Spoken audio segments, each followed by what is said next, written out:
It is another crazy day of NFL news, and today that is because the Miami Dolphins have agreed to trade one of their best players, Jaylen Waddle, to the Denver Broncos in exchange for a first, a third, and a fourth round pick. But there is obviously a lot going on there. Miami trading away one of their best players, Denver giving up their first round pick this year. I believe that is pick 30.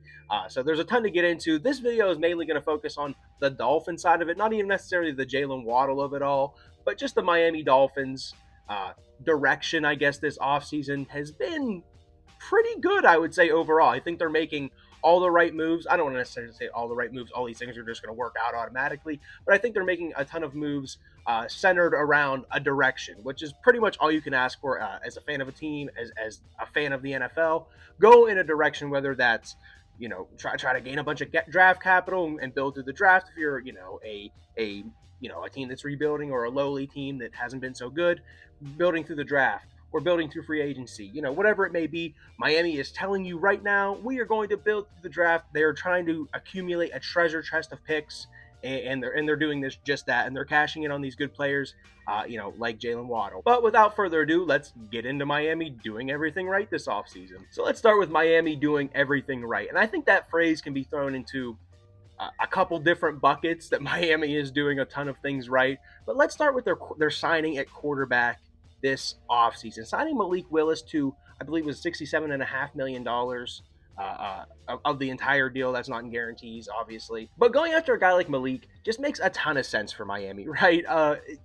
It's a lottery ticket, right? We've heard people refer to this type of signing as a lottery ticket. If he hits and he plays well, fantastic. You have a great player, or a usable player, right? Of course, quarterback, different story of, you don't want just a usable player at quarterback. You want one of the guys at quarterback. So, it'll be seen if he can be that. But having this guy that, I loved coming out of Liberty, ton of tools, ton of athleticism. It was just kind of getting him to play in the NFL world. Hey, I know you're kind of bigger, faster, stronger than everybody. I get that, but you still need to do the NFL stuff, playing on time, getting the ball out, not taking sacks, all those little things. So getting a guy like Malik on for a quarterback contract, very reasonable. Not a reasonable contract, for any other position on the field, but for a quarterback contract, extremely reasonable. And if this guy plays good, great. He's not going to have necessarily all the tools to get him there. He doesn't have Jaylen Waddle anymore. He doesn't have Tyreek Hill anymore.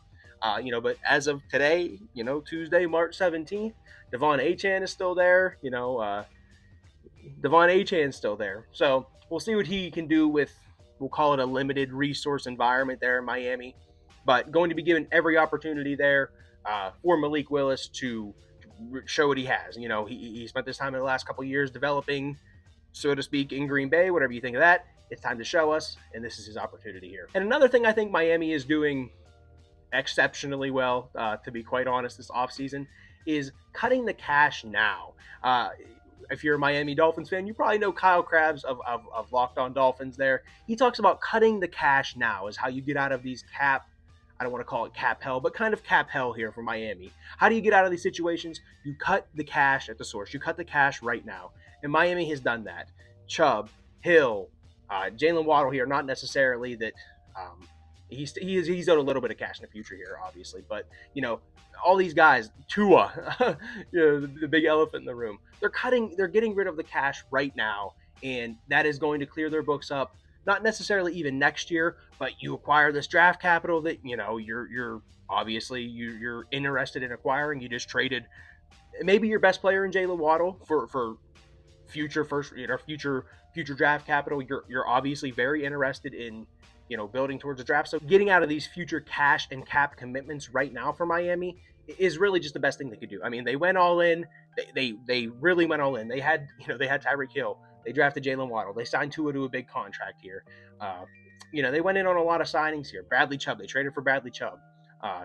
They went, I don't want to say all in moves, but they went some of their chip moves, at least a few different times in this past regime. So it was going to get ugly at some point if you had to move on from these guys. They have had to move on from these guys, and this is what it looks like. But this is what a good regime, John Eric Sullivan, this is what you do as a good regime that is trying to rebuild, rebuild it the right way. That's kind of what we're saying here. Rebuilding this thing from the ground up the correct way. And the last, I guess, point of emphasis here of doing it the right way is it's a new regime here in Miami. and they're telling you it's a new regime. This is no longer Mike McDaniels and Chris Greer's team anymore, and they are telling you that. And I love that. That is exactly what you should be doing. Jeff Hafley and John Eric Sullivan, this is exactly what you should do for a team like this. You didn't walk, you aren't, I mean, I'm wearing the Bills hat, obviously. I'm a Bills fan, but you're not the Bills here. You're not Joe Brady coming in and, taking over a team that, I mean, the Bills hope to win the Super Bowl next year. There's no way about it. That isn't the situation here in Miami. They tried to. They tried to go with these all-in moves. They had the quarterback. We talked about those things. It didn't work out. They didn't win the Super Bowl, right? And they moved on from the coach, and it's time to tear it down, right? You didn't have the guy at quarterback, and that's okay. That's fine. But this regime, this new regime, is telling you they are the new regime, and things are going to be done differently in Miami. And overall, for the Dolphins, I think that's a very good thing, and I think these two guys are going to do this thing correctly down south. Now, I do have to at least talk about Jaylen Waddle. I love Jaylen Waddle, one of my favorite players. Whenever he was drafted, whatever year, 21, 22, whatever year he was drafted, that was like the one guy I didn't want Miami to have as a Bills fan. And of course, that's where he fell. Miami takes him. The rest is kind of history. But Waddle, he is a great player, right? There's no way around that. There's no way to spin it. He's a great player. He has a great skill set, and they're going to miss him. Malik Willis is going to miss him. Malik Willis yesterday went from I have at least Devon Achane and Jaylen Waddle to I don't have Jaylen Waddle, and how long is Devon Achane going to be my teammate? So they will miss him. Malik Willis is going to miss him. But we'll see. We'll see. Obviously, you're cashing in. I believe if you're Miami, you're cashing in at the most opportune time. Not saying that, this is a ton of draft capital. 1 and a 3, and then you're swapping 4s. I mean, that's a pretty much draft capital for Jaylen Waddle. I think this is a great time, to cash in. Still young, a player that Denver, can plan into the future with, kind of pair up on that same timeline as Bo Nix. Good thing for them as well. But as for Miami, man, I mean, cashing in right now on this player, getting a premium, I feel a premium set of assets for this player. We're not talking about a 2 and a 4 or a 2 and a 5 or, a 2 and a 3. They got a first-round pick and a third-round pick for Jaylen Waddle. And I feel like that, that's in the ballpark of what people thought. But getting it, what people think you should get in a trade and what you actually get in a trade are two completely different things. The Miami Dolphins, took what we thought and what they obviously thought they should get in a trade, and they did it. They got a first and third-round pick. That is fantastic. So cashing in on Waddle right now, I just think an overwhelmingly good thing for the Miami Dolphins as a whole. But that is really all I got for this one here. If you did like the video, obviously this is the very, very, very first video on the channel. So go ahead and subscribe if you did like this style of content. If you like me, I guess, subscribe. If you hated me, leave a comment and tell me why I'm stupid and why you didn't like anything I had to say. But I do hope to see you in the next one here. I hope the Miami Dolphins start screwing up some things here in the future. But we'll see about that. But that is all I have for this one. Appreciate you staying to the end, and I hope to see you in the next one.